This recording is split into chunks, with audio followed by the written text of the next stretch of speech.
喺未分享之前，希望你俾一個 like 我，等我都知道你曾經喺呢個頻道出現。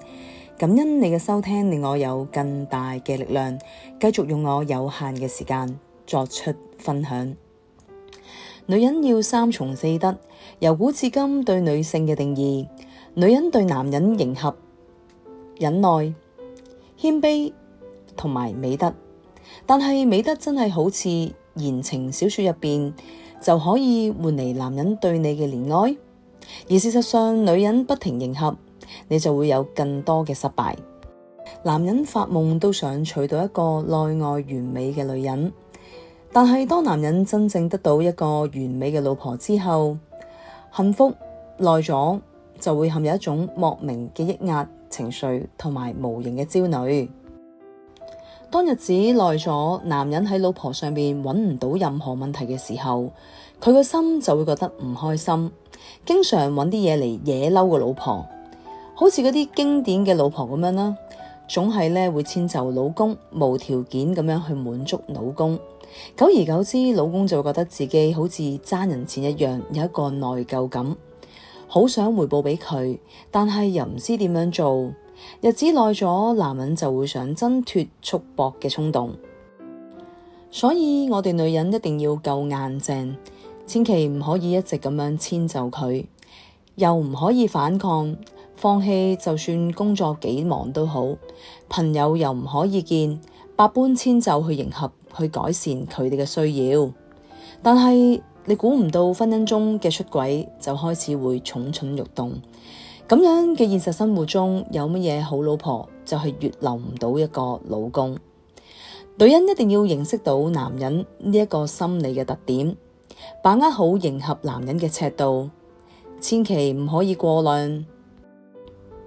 因為你越對佢哋好，佢哋就覺得係理所當然嘅事情，你受到傷害就會越大。今日我要分享嘅故事，我嘅好朋友阿 May， 佢係一個好靚嘅女人，老公亦都係佢嘅初戀，因為愛佢，所以佢一直都遷就佢先生。從大學到拍拖，然之後結婚，永遠都唔會反抗。佢對你嘅錯，就算點樣，佢都係一樣會包容。佢唔想阿 May 做嘢，就放棄咗工作，喺屋企湊小朋友。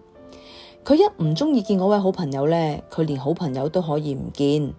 慢慢就失去咗一位朋友。每當佢心情唔好嘅時候，我朋友阿 May 就會千依百順迎合佢老公，希望老公嘅情緒可以有得改善。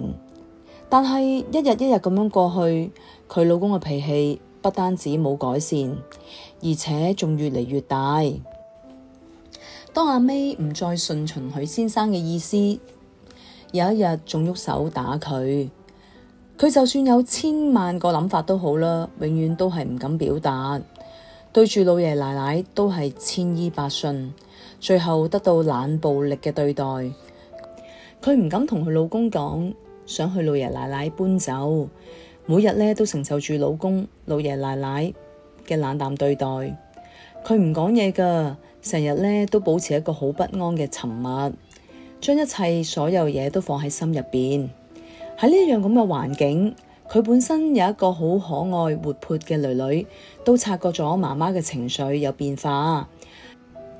女女好乖啊，佢就會唱歌俾媽咪聽，亦都分享喺學校嘅喜悅。但有一日呢，媽媽去到學校同老師傾開偈嘅時候，原來先發覺女女喺學校根本就冇人讚過佢。亦都係因為見到媽咪唔開心，所以去作一啲故事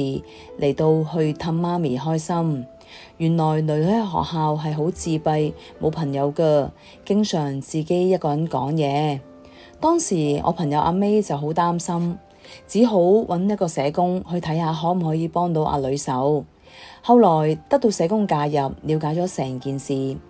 慢慢女兒先肯開始講，因為自己嘅行為主要嘅原因係因為睇到爸爸媽媽嘅相處模式，令到自己唔知點算，又唔想俾同學知道自己爸爸媽媽嘅事，所以每日返學只能夠獨自一個人，好驚同學一齊會俾人知道。久而久之就開始自己封閉咗起嚟。因為只有一個人就唔怕俾人知道。囡囡以前見到爸爸媽媽有講有笑，媽咪以前好靚㗎，而家日日都好唔開心，自己有乜嘢都做唔到，只有咁樣安慰媽咪，先至可以為佢做啲事。當阿 May 知道真相時候，就攬住阿女不停喊，先知道原來阿女係咁懂事同埋咁錫佢㗎。返到屋企之後就同老公講阿女嘅情況，主要係因為平時兩公婆嘅相處模式而影響深遠。當老公聽到阿 May 講阿女嘅情況，先至恍然大悟，知道自己做錯咗。後來老公仲對阿 May 嘅態度有所改變，不單止言行，就算連一啲好細微嘅關懷都有唔同，令到阿 May 覺得好開心。原來只有正面面對問題，原來係可以改變。唔理係乜嘢問題，只要揾到自己同埋知道自己內心想要，就要勇敢面對咁樣講出嚟。雙方溝通好，互相理解，先至能夠一起面對任何嘅問題。乜嘢嘅問題都可以揾到相處同埋達成共識。尤其喺屋企裏邊，一個家庭，你同佢來自唔同嘅家庭，生長嘅環境，面對人都會有唔同。要了解一個人，係必須要學會溝通、理解、關懷，先至會走得更遠。今日嘅分享係想俾大家知道，喺任何崗位都要揾到自己，